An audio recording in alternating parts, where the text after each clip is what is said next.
역사는 정말로 앞으로 나아갈까요? 특히 우리 시대의 혼란을 볼 때 우리는 종종 스스로에게 묻는 근본적인 질문입니다. 1600년 이후 인류의 이야기는 단순하고 고든 발전의 선이 아닙니다. 그것은 오히려 거대한 진자처럼 진보와 반동 사이를 왔다 갔다 하는 것과 같습니다. 진자 장면. 한쪽에 진보, 다른 쪽에 반동이라는 레이블이 붙어 있습니다. 한쪽에서는 놀라운 도약을 볼 수 있습니다.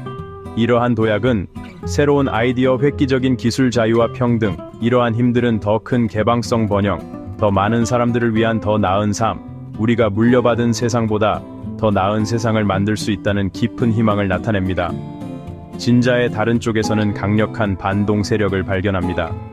이러한 세력은 변화에 도전하기 위해 일어서며 미지의 것에 대한 두려움, 전통을 보호하려는 뿌리 깊은 욕구, 오래된 방식에서 이득을 얻는 지도자들의 야망, 끊임없는 밀고 당기기는 역사적 과정의 결함이 아니라 그것을 추진하는 바로 그 엔진입니다.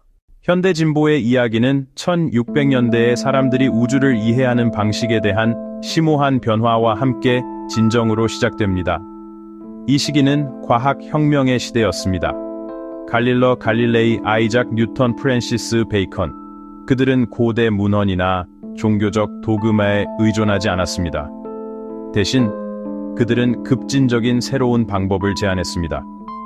관찰하고 가설을 세우고 실험으로 테스트하고 증거를 바탕으로 결론을 도출하는 것. 이 과학적 방법은 강력한 도구였습니다. 그것은 행성을 지배하는 중력의 법칙, 우리 몸 안의 혈액순환 자연의 비밀을 풀 수 있게 해주었습니다. 이러한 새로운 사고방식은 진보를 위한 극적인 힘이었습니다. 실용적인 발명과 우리 세계에 대한 더 깊은 이해로 이어졌습니다. 그러나 모든 사람에게 환영받은 것은 아니었습니다. 낡은 질서에 도전하면 대가를 치를 것이라는 것이었습니다. 계몽주의의 급진적인 사상은 책 속에만 머물지 않았습니다. 1700년대 후반, 그것들은 정치혁명의 형태로 세계 무대에 폭발적으로 등장했습니다. 1876년의 미국 혁명은 획기적인 순간이었습니다. 자유와 자치 원칙에 기반한 새로운 국가를 수립하기 위해 독립을 선언했습니다. 모든 인간은 평등하게 창조되었으며 행복을 추구할 권리가 있다고 선언했습니다. 그것은 세습 통치와 제국의 옛 세계에 대한 직접적인 도전이었고, 불과 10년 후 프랑스 혁명은 투쟁을 유럽의 심장부로 가져왔습니다. 자유, 평등, 박애의 이름으로 사회를 근본부터 재구성하려 했습니다. 봉건제를 해체하고 특권을 폐지하며 보편적 인권을 선언했습니다. 그러나 혁명들은 강력하고 때로는 무서운 반동을 불러왔습니다. 공포정치로 변질되었고 급진적 파벌들은 서로 등을 돌렸습니다. 수천 명이 단두대에서 처형되었습니다. 혼란은 나폴레옹의 집권을 낳았고 정복으로 사상을 퍼뜨렸지만 스스로 황제가 되어 민주적 성과를 되돌렸습니다. 1815년 유럽 강대국들은 시간을 되돌리려 했습니다. 군주제 복원과 경계 재설정, 자유주의 억압이 뒤따랐습니다. 한동안 성공처럼 보였지만 자유와 민족 정체성의 사상은 억눌리지 않았습니다. 역사는 잔잔한 강이 아니라 저항하는 해안에 부딪히는 파도의 연속입니다. 1700년대 후반부터 1800년대에 걸쳐 가속화된 또 다른 혁명이 시작되었습니다.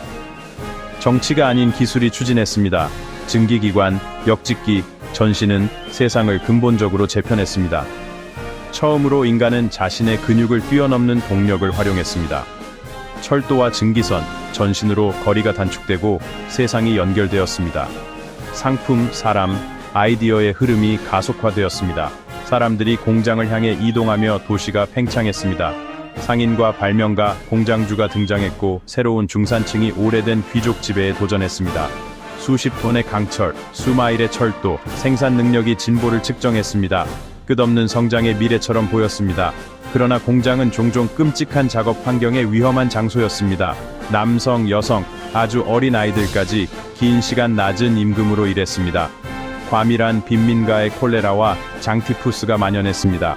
거대한 프롤레타리아와 극심한 불평등이 나타났습니다. 노동조합은 임금, 안전, 노동시간 개선을 요구했습니다. 칼 마르크스와 사회주의, 공산주의 같은 급진 사상이 부상했습니다. 보수 세력은 규제가 성장을 억제한다며 저지했고 자본과 노동의 갈등이 다음 세기를 규정했습니다. 20세기는 진보와 반동의 역동성을 가장 폭력적이고 솔직히 말해서 가장 끔찍한 극단으로 몰고 갔습니다. 세기 초는 엄청난 낙관주의로 가득했습니다. 과학과 기술은 전진했습니다.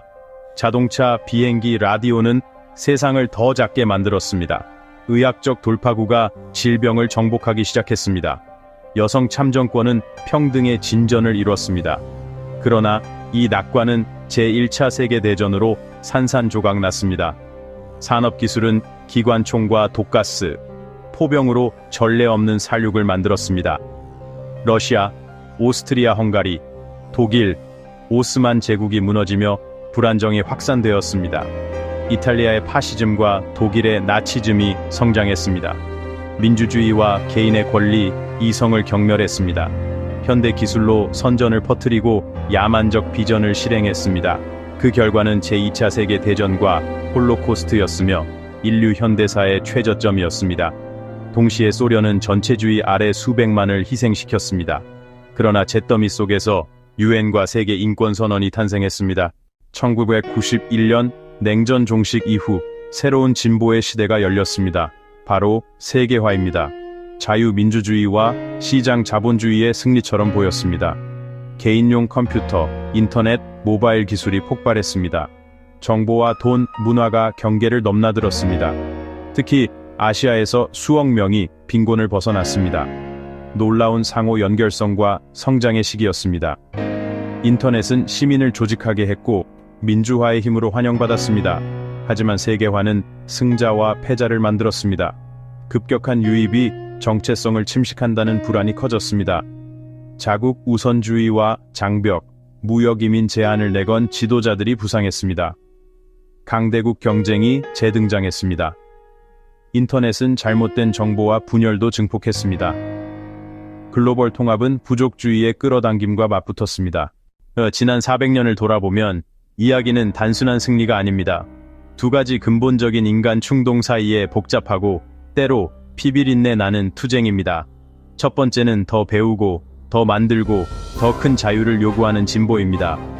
과학과 민주주의, 인권, 삶을 바꾼 기술을 가져왔습니다. 두 번째는 변화에 대한 반동입니다. 극단으로 치달으면 억압과 폭력, 재앙으로 이어질 수 있습니다. 우리는 기후변화와 팬데믹 같은 과제에 직면해 전례 없는 협력이 필요합니다. 우리는 다시 역사적 진자의 흔들림 속에 있습니다. 두 걸음 앞으로, 한 걸음 뒤로 가도 전반적 방향은 전진이었습니다. 역사는 우리에게 일어나는 일이 아니라 우리가 만드는 것입니다.